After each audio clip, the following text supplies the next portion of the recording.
Um padrasto é apreendido por suspeito de estuprar e matar um menino de 2 anos de idade. Esse crime aconteceu em Goiânia e não seria a primeira vez que ele agredia a criança. A mãe desse menino foi presa por abandonar o filho no final de semana inteiro com o padrasto. A reportagem exclusiva é de Rosane Ferraz e Wellington Francisco.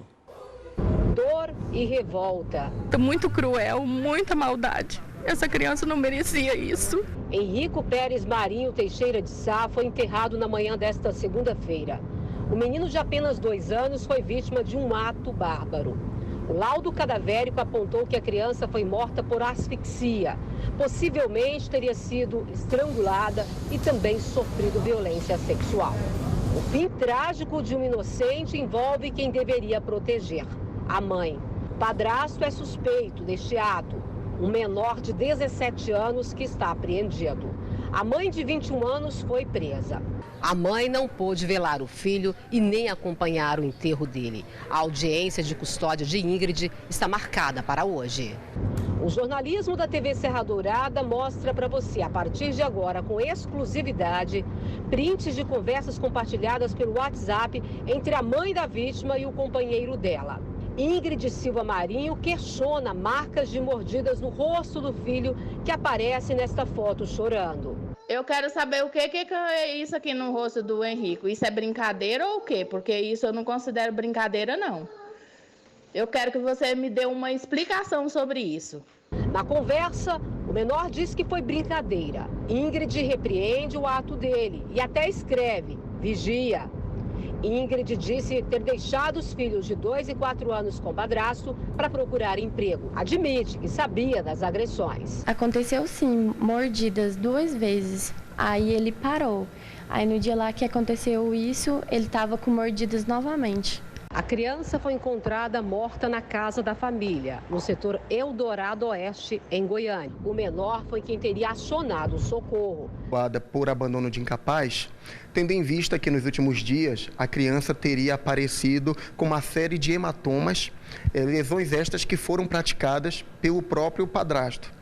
E ainda assim, a mãe passou o final de semana fora e deixou essa criança, que já tinha sido possivelmente vítima de agressão, em poder do padrasto. O que ensejou que ela fosse novamente agredida teria sido vítima também de abusos sexuais. Revoltante, não é, gente? Triste a gente perceber uma criança perdendo a vida de uma forma tão trágica como essa, né? Rosane Ferraz tem mais informações. Rosane, é com você. Boa tarde.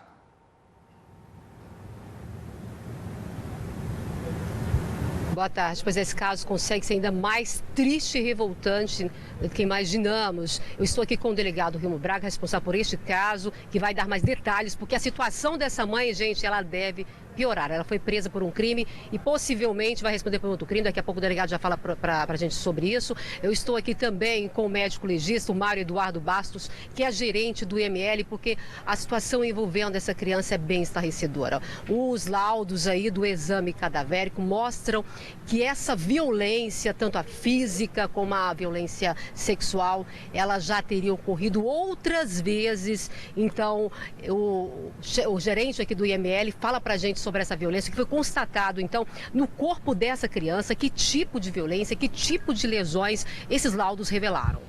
Então, essa criança chegou no plantão de ontem pela manhã, ela foi avaliada pela nossa equipe de plantão, que foram 2 médicos legistas que evidenciaram pelo corpo dela diversas equimoses em membros, tórax, abdômen, membro inferior, algumas equimoses também na região genital e essa lesão na região anal, que a gente chama Hagad, que é uma ferida causada por um instrumento contundente, que a gente não pode definir qual foi o instrumento. Pode ter sido pênis, pode ser um instrumento qualquer, de outra natureza, mas que houve a introdução de algum instrumento no ânus, houve. E o que chamou a atenção é que tinha uma lesão de caráter mais recente e tinha uma lesão já com aspecto cicatricial de um pouco mais antiga. Essa violência estaria acontecendo há quanto tempo? A gente não tem como presumir exatamente quanto tempo, porque as lesões mais antigas, as provas se perdem, elas vão cicatrizando e a gente não encontra. Mas a gente encontrou lesões de 10, 12 dias e lesões de 1, 2 dias. Essa violência seria repetida e continuada? É reincidente, né? Em tempos diferentes. A violência ocorreu em tempos diferentes. Obrigado pelas informações. Vamos continuar falando então com o delegado, com a Polícia Civil sobre este caso. Delegado, essas informações aqui repassadas constam inclusive neste inquérito. De que forma tudo isso, né, o senhor disse há pouco, pode complicar a vida da mãe desse menino? Boa tarde a todos. Primeiramente, parabenizar e ressaltar a importância desse brilhante trabalho pericial feito em local de crime e especialmente no IML, que diagnosticou, então, lesões antigas e recentes que deram segurança para que o nosso delegado plantonista desse voz de prisão em flagrante não somente ao adolescente infrator, mas também à mãe, que foi, no primeiro momento, autuada em flagrante pelo crime de abandono com resultado morte, especialmente porque está constatado nos autos que essa mãe tinha o costume de, aos finais de semana, desaparecer e deixar ali não somente a vítima, como outra criança de 4 anos, à mercê ali dos cuidados desse adolescente infrator que era o seu Amásio. O que vai acontecer com a sua mãe a partir de agora, diante dessas provas? Exatamente. O inquérito fora remetido à Delegacia de Homicídios com uma finalidade muito clara. Em princípio, ela foi autuada pelo crime de abandono com resultado morte. Aqui na Delegacia Estadual de Homicídios será investigado se ela pode ou não ser indiciada e denunciada pelos crimes de homicídio e de estupro de vulnerável. Especialmente porque, à luz do artigo 13 do Código Penal, pais e mães são garantidores legais da proteção dos filhos. Em razão disso, há a possibilidade de que ela responda pelo crime de homicídio omissivo impróprio, também chamado de crime comissivo por omissão. Não somente homicídio, mas também estupro de vulnerável. E o que o menor disse? Bom, em princípio, ele nega as informações. Há elementos robustos nos autos que dão conta de que ele agredia a vítima há muitos dias, inclusive provas testemunhais corroboradas pelos laudos já analisados. E, em princípio, ele afirma que foi a um shopping center com essa criança, acabou perdendo-a por alguns minutos, o que poderia ter culminado com agressões por parte de terceiros. O que está descartado por parte de nossa equipe, razão pela qual ele permanece apreendido, ficando à disposição agora através do Ministério Público. Essa criancinha tem um irmãozinho de 4 anos, que inclusive estava nessa casa no dia em que esse garotinho foi morto. A polícia investiga a situação desse menor também de 4 anos. Ele poderia também ter sido vítima de abuso ou de alguma agressão, delegado?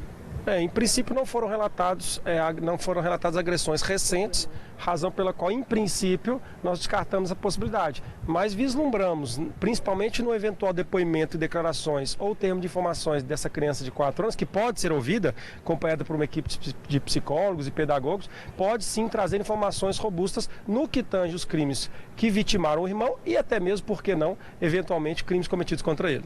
Obrigada, delegado, por enquanto, porque daqui a pouco nós vamos voltar com o delegado para falar sobre outro assunto, sobre uma guerra entre famílias de ciganos que já teria provocado a morte de 10 pessoas e pelo menos 15 tentativas de homicídio. Então, vários crimes, essa família se mudou para Goiás e daqui a pouco a gente fala sobre esse outro assunto. Obrigada, delegado, eu volto com vocês. Ok, daqui a pouco vocês voltam. Enquanto isso, a gente fica aí chocados, todos nós, com essa barbaridade, né? Essa criança indefesa que deveria estar sendo protegida por essa mãe, foi vítima desse padrasto, vítima de violência sexual, de mordidas, de asfixia e perdeu a própria vida.